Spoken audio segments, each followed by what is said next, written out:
Welcome. Beginners के लिए grammar के फिल इन द ब्लैंक्स लाए हैं, जिसमें 1 से लेकर 26 को सोल्व किया जाएगा, जिसमें has, was, were, is, am, are, साथ ही साथ नीदर, नॉर और ऐसे कई सारे कंसेप्ट है जो कि आपको समझ में आएंगे। और ऑप्शंस को कितना जल्दी सोल्व किया जाए, सेंटेंस को कितना जल्दी समझा जाए, ये सभी चीज़ें इस वीडियो में होगी, तो वीडियो को लास्ट तक जरूर देखें।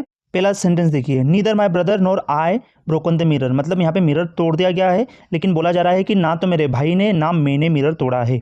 अब नीदर और नॉर का कंसेप्ट है, तो आप देखिए कि नीदर और नॉर के कंसेप्ट जब भी आएंगे तो आपको नॉर के बाद में देखना क्या लिखा हुआ है। तो नॉर के बाद में लिखा हुआ आई, मतलब नॉर के बाद में प्रोनाउन भी लिखे जा सकते हैं, नॉर के बाद में नाउन भी लिखे जा सकते हैं, ठीक है ना। तो आपको सिर्फ ये देखना है कि क्या लिखा हुआ है। तो नॉर के बाद में यदि आई लिखा है तो आई के हिसाब से ऑप्शंस में हैव के साथ में जाओगे, क्योंकि आई हमेशा हैव को ही रखता है अपने साथ में। यदि यहाँ पे नॉर के बाद में शी लिखा हुआ आता तो शी एक सिंगुलर है, तो सिंगुलर के हिसाब से आप हैज के साथ में जाते। इसलिए नीदर और नॉर वाले कंसेप्ट में आपको नॉर के साथ में जो लिखा हुआ है नाम, उसकी संख्या देखकर सिंगल या डबल उसके साथ में आप ऑप्शन को क्लिक करोगे, ठीक है। सेकंड वाला देखिए, the leader along with his followers. दो प्रकार के लोग हैं यहाँ पे, लीडर भी है और फॉलोवर्स भी है, लेकिन हमको इससे मतलब नहीं है। हमको देखना है कि कहाँ कंसेप्ट में द लिखा हुआ है। लीडर के साथ में द लिखा हुआ है, फॉलोवर्स के साथ में द नहीं लिखा हुआ। इसका मतलब ये हुआ कि यूनिटी वाला सेंटेंस है। The leader along with his followers, मतलब लीडर के साथ में ही फॉलोवर्स है। तो द जहाँ पे लिखा हुआ है, यदि सिंगल द है तो सिंगल हेल्पिंग वर्ब के साथ में आप चले जाओगे तो वॉज आएगा। यदि दो बार द लिखा है तो डबल हो गया, तो डबल के साथ में चले जाओगे आप। क्लियर। तो यहाँ पे जितने द होंगे उसके हिसाब से आपको सिंगल या डबल हेल्पिंग वर्ब के साथ में जाना होगा। तो यहाँ पे सिर्फ द एक बार लिखा हुआ है, तो एक बार के हिसाब से आएगा वॉज। नेक्स्ट देखिए, वन और the other of this fellows, या तो कोई एक या तो कोई दूसरे में से साथियों में से वॉच को चोरी किया गया। स्टोलन का मतलब होता है चोरी करना। तो वापस कंसेप्ट द वाला आ गया। द लिखा हुआ है, द एक बार लिखा हुआ है, देखो और है ना, और के इस साइड भी नाम है इस साइड भी नाम है, लेकिन द कितनी बार लिखा हुआ है, एक बार। तो एक बार के हिसाब से आप हैज के साथ में जाओगे, इस बात को आपको ध्यान रखना है। Clear.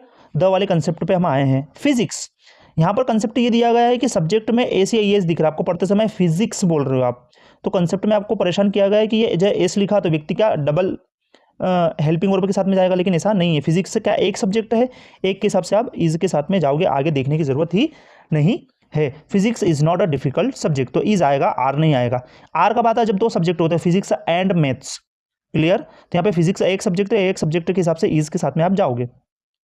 The cost of these books, बहुत सारी बुक्स है, उसकी कॉस्ट की बात की जा रही है, और कॉस्ट कितनी है, एक बार बात की जा रही है, तो उसके हिसाब से इज आएगा। एक कंसेप्ट आपने ये समझा कि बहुत सारी बुक्स की बात नहीं हो रही है, बुक्स के बाद में ऑप्शन तो दे दिया खाली, लेकिन बुक्स की बात नहीं हो रही है, बुक्स की कॉस्ट की बात हो रही है ना, बुक्स की कीमत की बात हो रही है। तो कीमत की बात हो रही है, इसलिए कीमत एक बार बोला है तो इज आएगा। साथ ही साथ आप ये देख सकते हो कि द लिखा हुआ एक बार, तो उसके साथ भी इज लगा सकते हो आप, इस बात को ध्यान रखना। Clear. The horse and cart, अब द हॉर्स एंड कार्ट में क्या हुआ, हॉर्स के साथ में द लगा हुआ है, कार्ट के साथ में द नहीं लगा हुआ है। इसका मतलब क्या हुआ, एक बार द लगा है, मतलब आप इसके साथ में जाओगे। आगे देखते हैं। इधर और का कंसेप्ट दिया गया है, इस बात को ध्यान रखना। इधर लिखा हुआ और लिखा हुआ है, तो आपको ध्यान रखना है इधर और में भी आपको और के बाद में जो लिखा हुआ उसके हिसाब से जाना है, तो आई के साथ में एम ही आता है, इस बात को आपको ध्यान रखना है। इधर और नीदर नॉर वाले कंसेप्ट में आप सेकंड वाले जो वर्ड लिखे हुए हैं उसके साथ में जाओगे। क्लियर। जैसे इधर और यहाँ पे और लिखा हुआ है तो और के साथ में जाओगे, नीदर और नॉर लिखा रहता है तो नॉर के साथ में आप जाओगे, और नॉर के साथ में जो भी लिखा हुआ है पहला शब्द सिंगल हो तो सिंगल के साथ में, डबल हो तो डबल के साथ में आप जाओगे। I who is well wishers must warn him of the danger. आई के बाद में हु लिखा हुआ है, तो आपको ऐसा लगता है कि हु के हिसाब से इज जाओगे, लेकिन नहीं, आई के बाद में आपको एम के साथ में जाना पड़ेगा। सेंटेंस क्या हुआ, I who is well wisher must warn him of the danger. मैं हूँ इसका वेल विशर और इसको डेंजर से हमेशा वार्न करता हूँ, ठीक है। तो आई के साथ के हिसाब से एम आएगा यहाँ पर। Clear. Kamal and not you score the goal, तो यहाँ पे कमल की बात की जा रही है और कॉमा लगाया हुआ है, नॉट यू आपकी बात नहीं की जा रही है, तो कमल के हिसाब से यहाँ पे आएगा हैज़। आपको डायरेक्ट क्लियर करना है कि क्या आना है, ठीक है ना। इंग्लिश सीखना एक अलग चीज़ है, लेकिन ग्रामर को कंसेप्ट को क्लियर करना है। ग्रामर क्यों पढ़ते हो आप, क्योंकि आपकी एग्जाम्स में आपको फायदा हो सके। तो कमल एंड नॉट यू, तो कमल की बात की जा रही है, कमल ने स्कोर किया हुआ है, आपने नहीं, ठीक है ना। तो कमल के हिसाब से इज हैज़ के साथ में जाओगे, क्योंकि कमल सिंगल व्यक्ति है, वो सिंगल के साथ में हैज़ आता है, हैव नहीं आता है। 3 क्विंटल्स ऑफ व्हीट, व्हीट है कितना, 3 क्विंटल, तो 3 क्विंटल एक यूनिटी है, सॉरी 3 क्विंटल एक यूनिट है, 3 क्विंटल, तो ये पूरा एक ही हुआ ना, एक हुआ, इसके हिसाब से आप जाओगे V5 के साथ में। जब भी एक की बात की जाती है तो वर्ब V5 का यूज़ किया जाता है इंडेफिनिट टेंस में, आपको देखने को मिलेगा प्रेजेंट इंडेफिनिट टेंस में। आगे जब हम पढ़ेंगे तो आपको क्लियर हो जाएगा। यदि 1 क्विंटल फिर 2 क्विंटल फिर 3 क्विंटल की बात होती है, तो यहाँ पे कितने ग्रुप होते हैं, 1 2 3, तो फिर आप हैव के साथ में जाओगे, मतलब प्लूरल वर्ब के साथ में जाओगे, लेकिन यहाँ पे सिर्फ 3 कुंटल एक साथ बोला गया है, इसलिए आप कोस्ट के साथ में जाओगे। Clear. Robert bridges was one of the greatest poets that has, यहाँ पे रॉबर्ट की बात की जा रही है, रॉबर्ट एक व्यक्ति है, तो एक व्यक्ति के हिसाब से हैज़ के साथ में आप जाओगे। क्लियर हो गया। The great novelist and the statesman, the एक ये लिखा हुआ है, द एक ये लिखा हुआ है, एंड के बाद में, एंड के बाद में 2 नाम है, दोनों नाम के साथ में द लिखा हुआ है, तो द 2 बार, मतलब आप आर के साथ में जाओगे। यदि एक बार लिखा हुआ है तो सिंगल के साथ में जाओगे, और यदि 2 बार द लिखा हुआ है तो डबल के साथ में जाओगे। 13 the rose is one of the most beautiful flowers that, तो द रोज मतलब एक बार रोज की बात की गई और द एक ही बार लिखा हुआ है, तो डायरेक्ट आप इसके साथ में चले जाओगे। 14 वाला देखिए, the mother with her children, तो मदर एक नाम है और चिल्ड्रन एक नाम है, 2 प्रकार के नाम है, लेकिन द कितनी बार लिखा हुआ है, एक बार लिखा गया है, तो एक के हिसाब से आप जाओगे इज के साथ में। मैं यहाँ पे आपको सेंटेंस का मतलब भी समझा सकता हूँ, लेकिन कोई मतलब नहीं, वीडियो लेंदी हो जाएगा, आपको सिर्फ कंसेप्ट समझना है। Justice as well as mercy, तो कुल मिला के बात ये की जा रही है कि मर्सी एक नाम है, जस्टिस एक नाम है, ठीक है ना। तो एज वेल एज के साथ में जो नाम लिखा हुआ है उसको देख लीजिए, इसमें सिंगल नाम है मर्सी, तब कुल मिला के अलाउस के साथ में आप जाओगे, इस बात को आपको ध्यान रखना है। एज वेल एज कंसेप्ट हो या कोई सा भी कंसेप्ट हो, आपको सिंगल और डबल नाम के हिसाब से ही चूज करना होता है। तो एज वेल एज के बाद में आप हमेशा देखना, यदि सिंगल नाम लिखा हुआ है तो सिंगल वर्ब के साथ में जाओगे। Clear. A number of useful suggestions, a number of का मतलब क्या होता है, मल्टीपल। अ नंबर ऑफ का मतलब एक नहीं होता है, तो अ नंबर ऑफ एक से अधिक चीज़ों की बात करता है, इसलिए डायरेक्ट आप हैव के साथ में जाओगे, इस बात को आपको ध्यान रखना है। सजेशंस के हिसाब से नहीं, सजेशंस में भी अ नंबर ऑफ मतलब बहुत सारे सजेशंस की बात हो रही है, ठीक है ना। तो अ नंबर ऑफ हमेशा एक से अधिक चीज़ों को बताता है, एक से अधिक चीज़ों को बताता है, इसलिए हम हैव के साथ में जाएंगे, हैज़ के साथ में नहीं जाएंगे, क्योंकि हैज़ हमेशा सिंगल चीज़ों के साथ में जाता है। The mob dispersed by force, dispersed by मतलब क्या होता है, तितर बितर कर देना, मतलब फोर्स के द्वारा जो मॉब है मतलब भीड़ भाड़ है उसको तितर बितर कर दिया, मतलब फैला दिया, मतलब इकट्ठा नहीं रहने दिया। तो द मॉब एक ग्रुप है, एक है, तो उसके साथ में आप वॉज के साथ में आप जाओगे। क्लियर हुआ।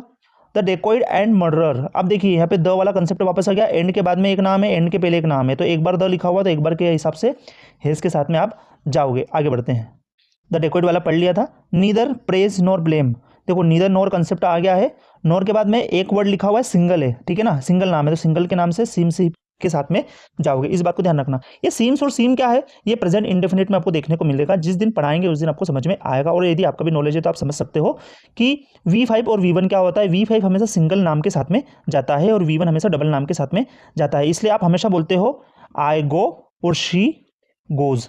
ये क्यों हुआ, दोनों गो ही वर्ड है, लेकिन आई को प्लूरल मानते हैं, शी को सिंगुलर मानते हैं, सिंगुलर के हिसाब से V5 और प्लूरल के हिसाब से V1 आएगा। सेम वहीं पे भी यही कंसेप्ट लगा हुआ है।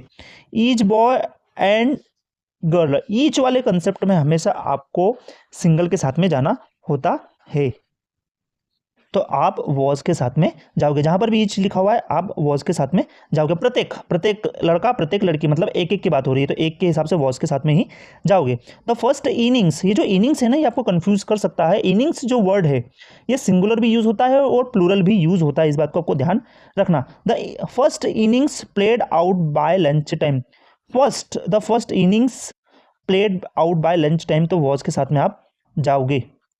जैसा कि मैंने बताया कि इनिंग्स जो शब्द है वो सिंगुलर के साथ में भी लगता है, प्लूरल के साथ में भी लगता है, ठीक है ना। तो इनिंग्स पे ध्यान नहीं देंगे, द फर्स्ट और द कंसेप्ट को वापस देख लो, एक बार द लिखा हुआ है तो आप ऐसे भी वॉज के साथ में ही जा सकते हो।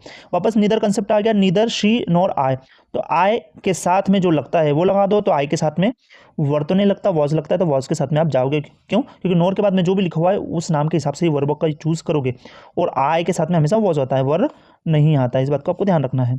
The state of his affairs, the state of his affairs, हमको तो डायरेक्ट द देखना है, द कितनी बार है, एक बार है, तो 23 के साथ में आप सीधे जाओगे वॉज के साथ में, इस बात को आपको क्लियर करना है।